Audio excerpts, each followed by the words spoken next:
Good morning. Welcome to worship with the Universalist Unitarian Church of Peoria. My name is Regina Stanley, and I have the pleasure of serving as the membership coordinator with this congregation. This is a beloved community striving to live its mission of embracing freedom, loving wholeheartedly, growing in mind, body, and spirit, and adding to the healing of the world. We welcome people of all ethnicities and races, sexual orientation and gender identities, social and economic situations, abilities, and politics. We advocate for human rights, and we strive to be good stewards of our earth. In living our mission, we recognize the network of relationships of which we are a part. This is the ancestral home of the Peoria people. They and other nations were here long before the first European settlers came down the Illinois River. We honor the Peoria people for who they were and for who they are today. Thank you for joining us in person and online. One of the lessons from the past few years is how precious it is to come together, to be with other people, to expand our circles of care and kindness. If you are new, please help us get to know you. We have name tags, and we welcome all the questions. Forgot my name tag.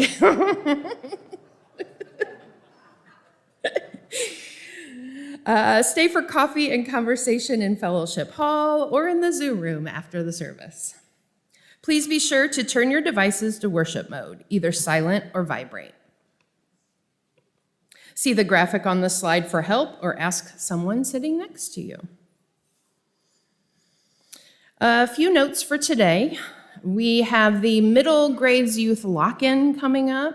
That is Saturday, next Saturday, July 19th. Drop-off is at 7 o'clock, pick up at 8 a.m. on Sunday, July 20th. This is going to be an epic overnight for the summer at church. There'll be movies, midnight snacks, silly games. You'll want to bring a sleeping bag. There'll be a fun little hike in the Grove. So if you're interested, you'll want to see email or call Jessie Laughlin, our Director of Lifespan Religious Education, and she will get you all registered for that. Next Saturday also is River City Pride Fest 2025, and our church will have a booth there. I am still looking for some volunteers to staff our booth. It is a great time, and you get free admission to Pride Fest, so if you're interested in helping staff our table, please just see me. Also, they are going to have an interfaith pride choir, so they're looking for volunteers for that. That will be people from churches all around the area. Rehearsal's at 10, and you'll sing at 11. So if you are interested in that, also you will see Jessie Laughlin for that. And finally, the great UUCP rummage sale is August 1st and 2nd, and we are currently taking donations. And I imagine we're probably working on getting volunteers for that also. You'll want to see Lindy Peterson if you would like to help with that. I don't want to rat anyone out, but they asked me to. Sandy Meskimen accidentally hit a car in the parking lot this morning. If you drive a red Saturn and you're parked like 5 spaces down on this side, you'll want to see Sandy, who's right here, and she'll exchange insurance information with you. Just see her after service. And now, let's please rise in body and spirit for our opening hymn, number 38, Morning Has Broken.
And now I'd like to invite Carol Manny up for our opening words.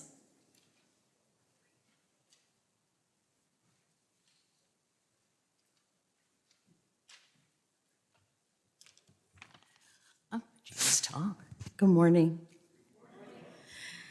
Look to this day by Kalidasa. Look to this day, for it is life, the very life of life.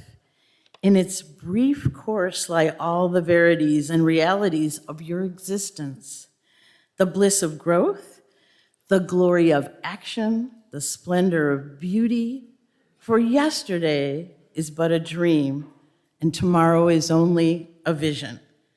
But today, well lived, makes every yesterday a dream of happiness, and every tomorrow a vision of hope.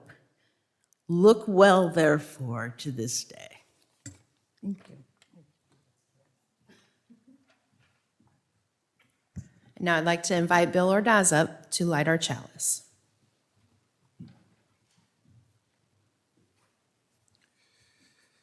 We Gather This Hour by Christine Robinson. We gather this hour as people of faith with joys and sorrows, gifts and needs.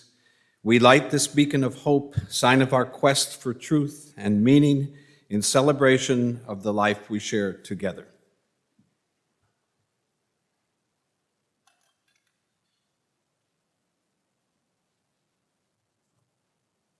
Flame on.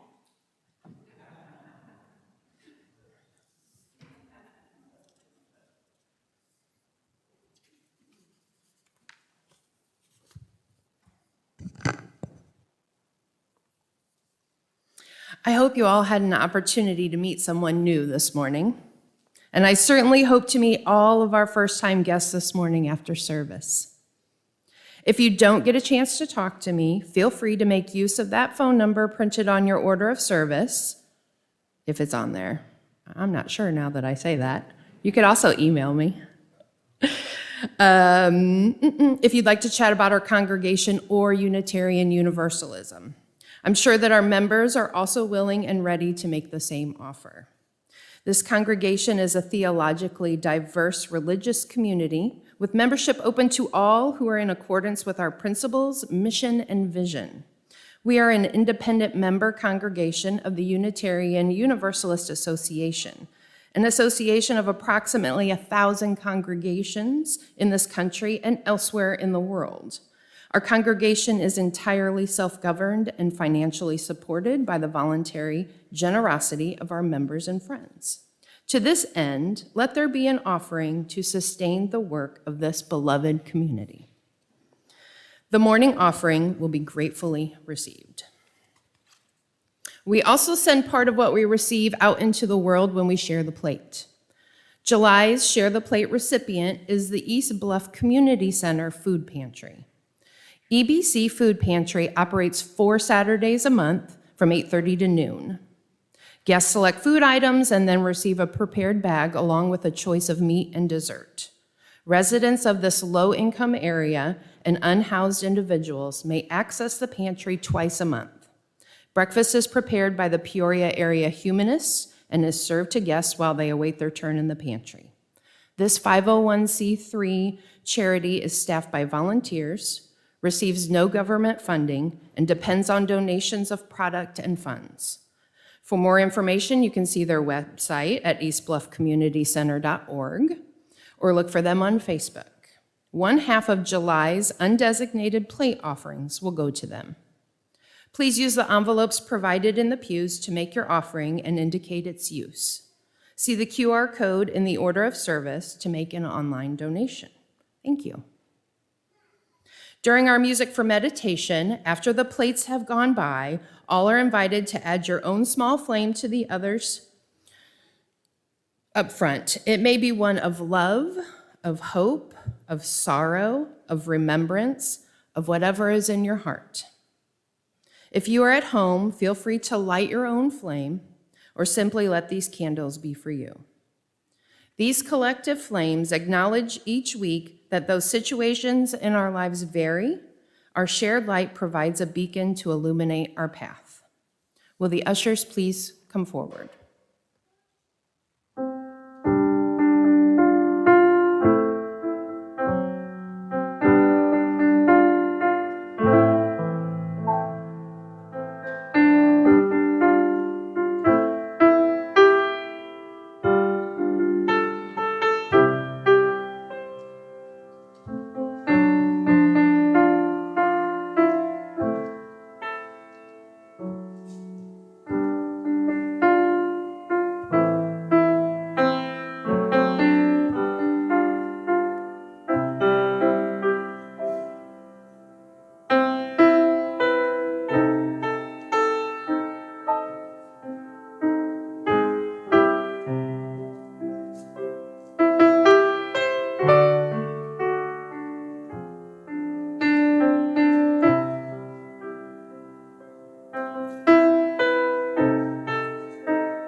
Becca Savage.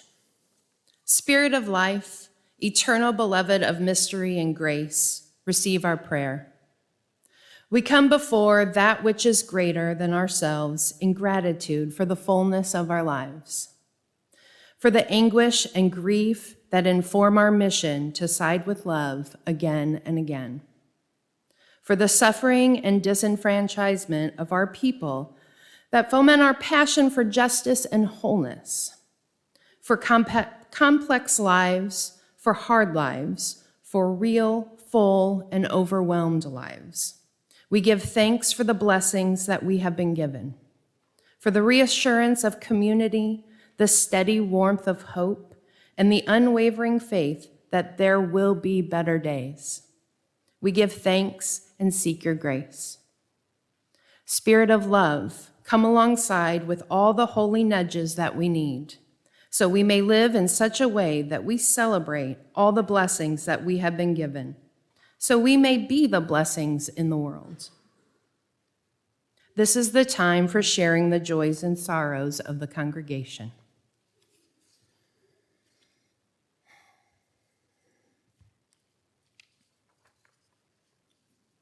I am deeply saddened to share that Kelsey Howard died on July 6th after a 10-day battle with illness in the ICU at Carle Health Methodist Hospital. Kelsey is the daughter of longtime church members Linda and Steve Fairbanks. She was 35. Let us send our loving condolences to Linda and Steve, Kelsey's friends and extended family, and her young son, Callan. Kelsey was a wonderful mom with a big heart. She was deeply loved by her family and a large circle of care. She will be missed. Kelsey's celebration of life will be at the church at 2 p.m. on July 19th. Please let the caring committee know if you would like to volunteer to help.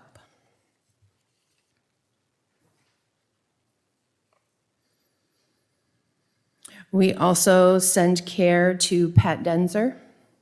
Her nephew Alex has been battling ulcerative colitis, and for the second time of surgery, after surgery several years ago, is battling it again. Healing thoughts are needed.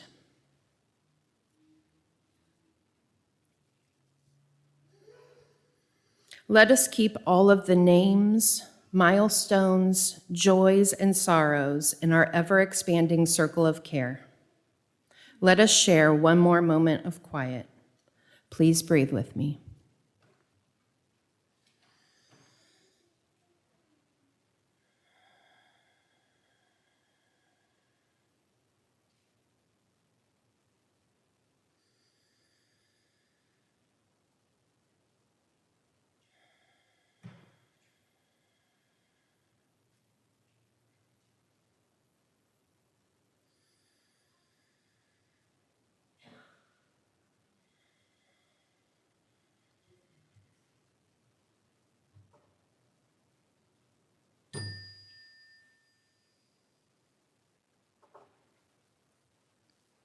Amen, shalom, and blessed be. And now I invite children to join their adult volunteers and multi-age religious education. Let's sing the children out together.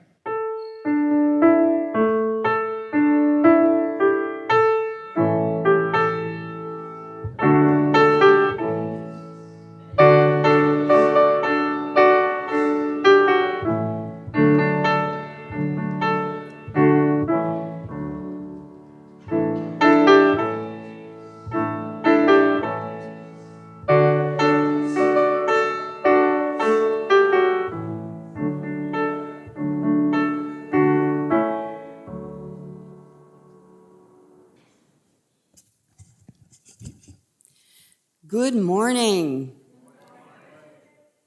It's so good to see so many faces out here. There are people here whom I've never met, and there are many people here who I love dearly, and I appreciate every one of you being here this morning.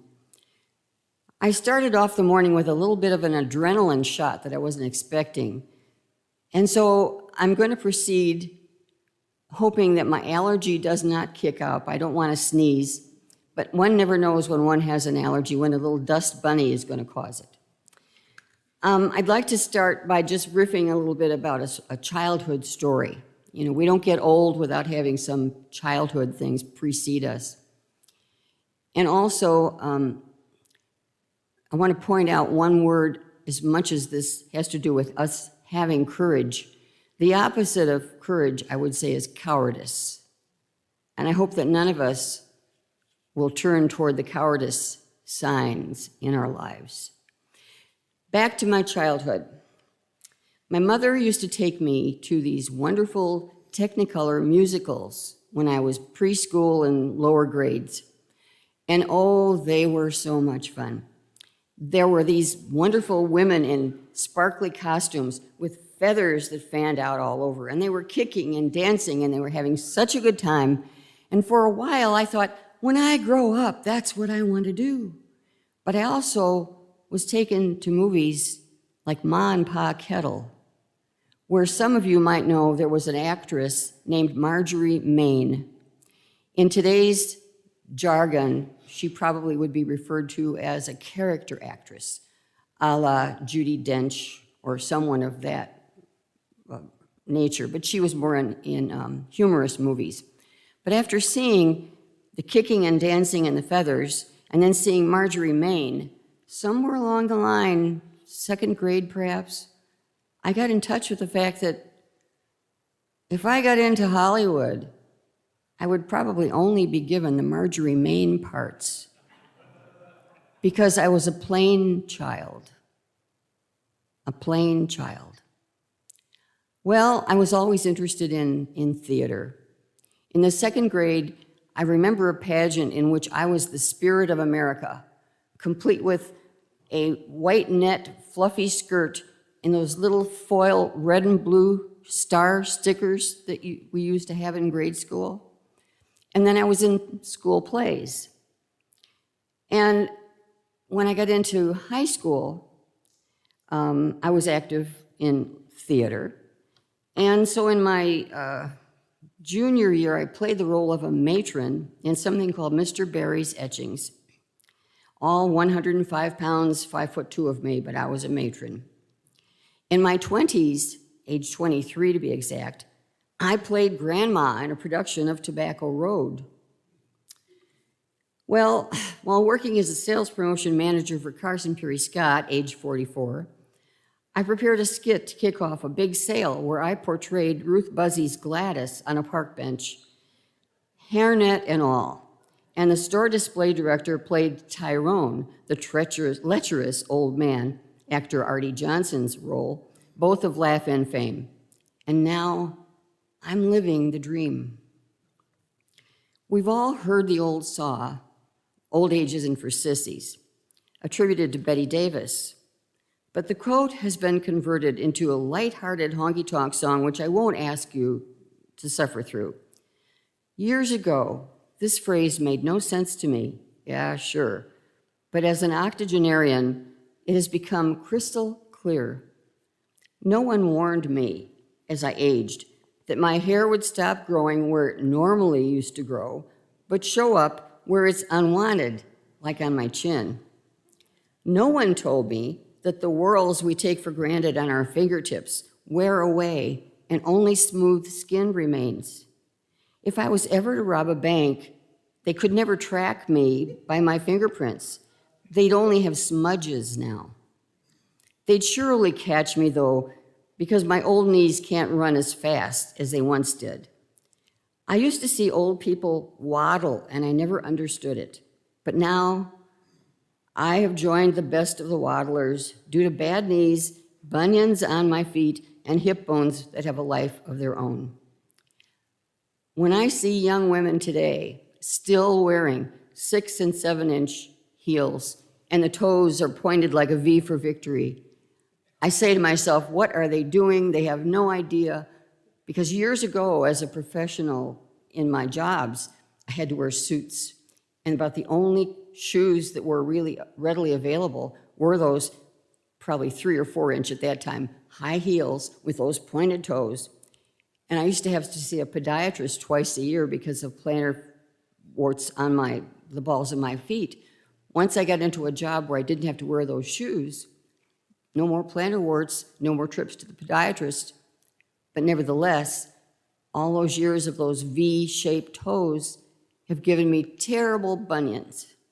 But I have not wanted to have surgery because the women who have had that surgery usually are off their feet for 6 weeks. And being an active person, I just couldn't imagine being off my feet for 6 weeks. So skip that.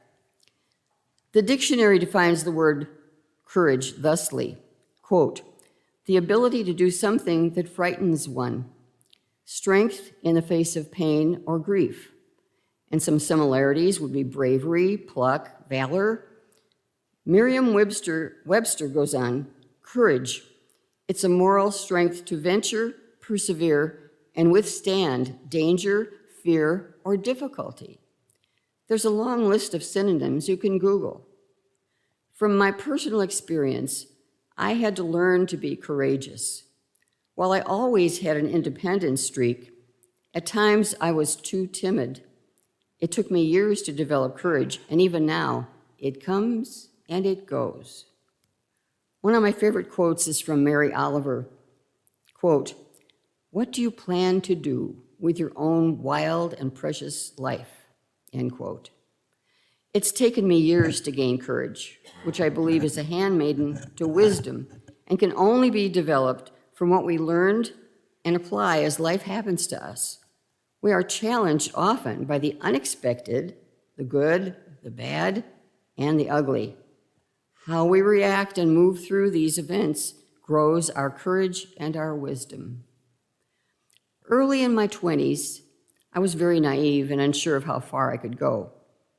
I had to learn to trust my intuition, and I learned the hard way when I didn't listen to the voice inside, which warned me of the opposite of a dilemma facing me. Gradually, I began to trust myself, to stand up for myself. I marched in the ERA protest in Chicago in either 1977 or 78. Google varies on the date, and I'm not clear about the date myself. But either way, it was soon after I lost my daughter because of a drunk driver. Recovering from the grief of that loss, I became much more an activist for women's rights. In summer of 1978, I took a 3-week vacation alone to San Miguel de Allende in Mexico to attend an art school, leaving my then husband and 19-year-old son to shift for themselves. This was a bold move on my part because before I would have shied away from doing such a thing. My full-time job in a department store advertising department kept me closely tied to home and my responsibilities as breadwinner. In 1980, I took a leap of faith, courage, and sent in my resume to a blind ad in the Rockford newspaper. Quote, Central Illinois group of department stores seeks a sales production manager. My head was already bruised from bumping up against the glass ceiling of the male-dominated organization, which I had slaved at for 13 years. Yes, I got the job offer, and it was one I couldn't afford to say no to. I went from a job at that time, in 1980, paying me $13,000 a year, to one paying $27,000 a year, plus the ability to expand my leadership skills and creativity. I had to have courage to make this leap, as I had many friends and a church community and a women's organization where I was a board member that I had to leave. In 2 more years, I got the courage to seek a divorce in a failed marriage. His alcoholism won out. But in the end, my courage propelled me toward a much more productive life. Now, 43 years later, I'm facing the next big crisis which so many of us have had to face or are facing. So many terms for people over 60 are so pejorative. That old lady, old man, that elderly person. I've been guilty of saying these from time to time.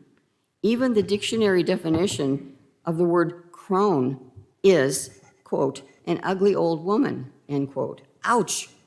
Last week I couldn't even spell crone, and this week I are one. A positive term is senior or senior citizen, also mature, experienced, venerable, or distinguished. I think I prefer for myself mature, seasoned, and experienced. You can choose your own words. I have a small fear that if some careless driver runs into me in their car, the news report will be about an elderly woman being involved in the accident, which immediately infers that it was her fault that he ran a red light. My body is 87, but my mind is more like 37, with the added wisdom I've gained since then. Technically, I've passed my sell-by date on that little plastic tag on my big toe, ready to be thrown out into the dumpster for some homeless person looking for a meal who would be shocked to find me. Sure, I sometimes forget a name of someone who I haven't seen in months or years, or an old movie star in a vintage photo, but I say there's a Rolodex in my brain so full of information that I need to flip through many pages to come up with the answer. How do we know when it's time for us to consider our living situations, our homes? Sometimes the decision is made for us by the fate of a physical disability, such as a heart attack, a stroke, Lou Gehrig's disease, or Lewy body dementia. In these cases, our families, our medical providers will offer solutions. I've learned that there's a 2-year waiting list to be accepted in some of the nicer assisted living apartments here in Peoria. 2 years? So much can happen in 2 years. Many people, some in our congregation, have chosen the decision to move into this type of facility before an emergency life-changing situation arises. I salute them all. But how do I, with the aging body, the stiff knees, the painful bunions, easily choose the lifestyle when my 37-year-old brain and 87-year-old body are at odds? I don't yet have the courage. At this point in my life, I realize I may have only 6 hours or 6 days or 6 months left.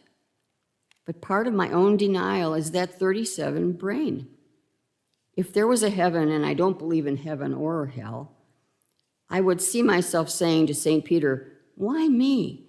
I'm not finished yet. I have so much more to do, and I'm not talking about cooking and doing dishes." I was moved to tackle this difficult topic after reading a novel by May Sarton, which I recommend highly. The title of the book is As We Are Now. It's written in first person. The subject is an educated single woman who gets placed into a facility by her older brother and his younger wife after Caro, C-A-R-O, as she is known, has had a heart attack and can't do stairs. The book is full of moving statements from this woman who keeps a diary of experiences and now is held captive in far from ideal circumstances. Here is one passage I found profound, and I quote, "The tide goes out little by little. The tide goes out, and whatever is left of us lies like a beached ship rotting on the shore among all the other detritus, empty crab shells, clam shells, seaweed, the indestructible plastic cup, a few old rags and driftwood. The tide of love goes out, and what is left of you? A lapis lazuli pin, a faded petal once pink, slipped into the pages of this copybook. But ironically enough, I, Caro, am still here. I have to manage to die, and whatever powers I must have, be concentrated on doing it soon. I want my death to be something more like me than slow disintegration. Do not go gently into that good night." The words, so hackneyed by now, come back to me like a command from somewhere down inside, while there is still fire. We still have fire in our souls. I found this next reading on a Facebook page. It's written by Sophia Jamil, and I quote, "You still have time. That's what we keep telling ourselves, and maybe we do. but maybe we don't. The truth is, we never really know. Time isn't generous. It doesn't pause. It doesn't warn. It slips through our fingers quietly like sand, soft, silent, and unstoppable. We measure our lives in years, in birthdays, in milestones, but life isn't made up of years, it's made of moments. And the hardest part is we don't know how many moments we have left. You might have 100 more sunsets to watch, or only 3. You might hear your mother's voice on the phone 1,000 more times, or maybe you have already heard it for the last time and you don't even know. You might get one more chance to say, I forgive you, or not. You might still have time to hold your child while they are small, while their arms still fit perfectly around your neck, while they still say, I love you, without needing a response. But those moments pass quietly, and once they're gone, they don't come back. We live like we are invincible. We make plans as if time is endless. We say, I'll do it later. I'll call them next week. I'll chase that dream when things settle down. But what if they never do? What if tomorrow never comes? What if the life you are waiting to live is passing you by right now this very second? What if the life you're waiting to live is passing you by this very second? What if this moment, this exact one, is the last chance you'll have to say what matters most? To hold someone you love and you love without distraction, to cry without shame, to laugh without holding back, to be fully alive. This isn't meant to make you afraid. It's meant to make you aware.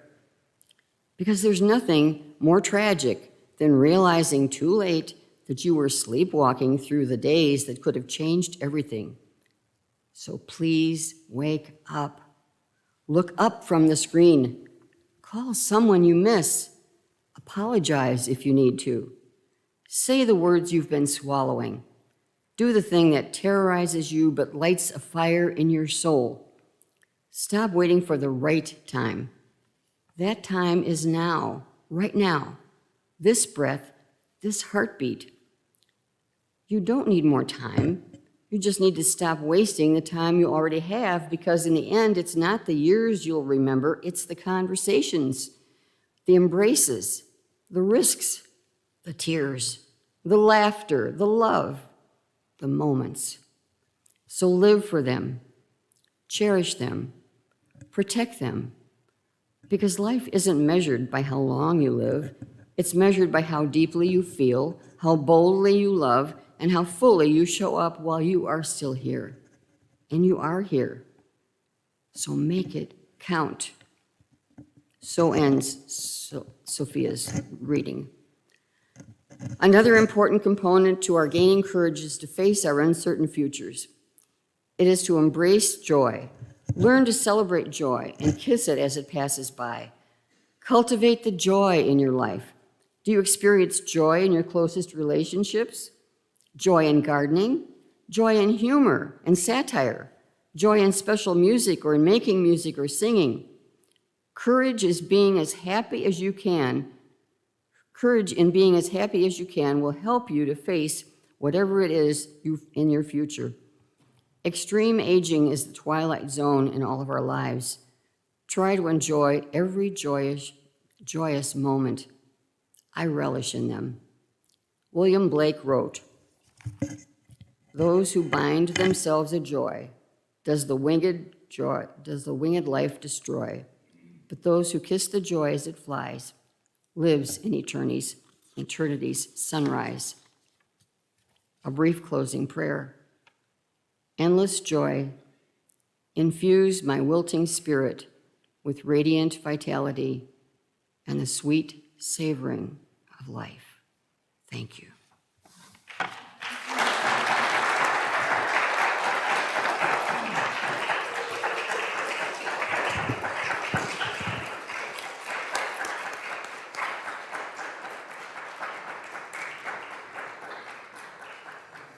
And now please rise in body or spirit for our closing hymn number 1064, Blue Boat Home.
One quick thing before we close out. Somebody brought in zucchinis. There are a ton of free zucchinis in Fellowship Hall. Please grab some before you go.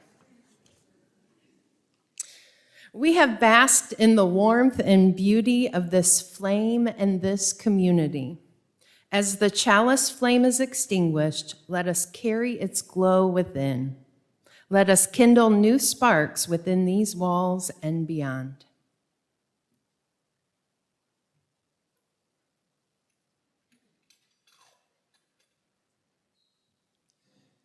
I wish to read to you now words written by Bob Dylan. May God bless and keep you always. May your wishes all come true. May you always do for others and let others do for you. May you build a ladder to the stars and climb on every rung. May you stay forever young. May you grow up to be righteous. May you grow up to be true. May you always know the truth and see the lights surrounding you. May you always be courageous, stand upright, and be strong. May you always stay forever young. May your hands always be busy. May your feet always be swift.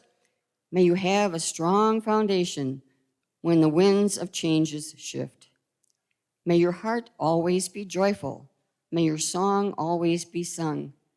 May you stay forever young.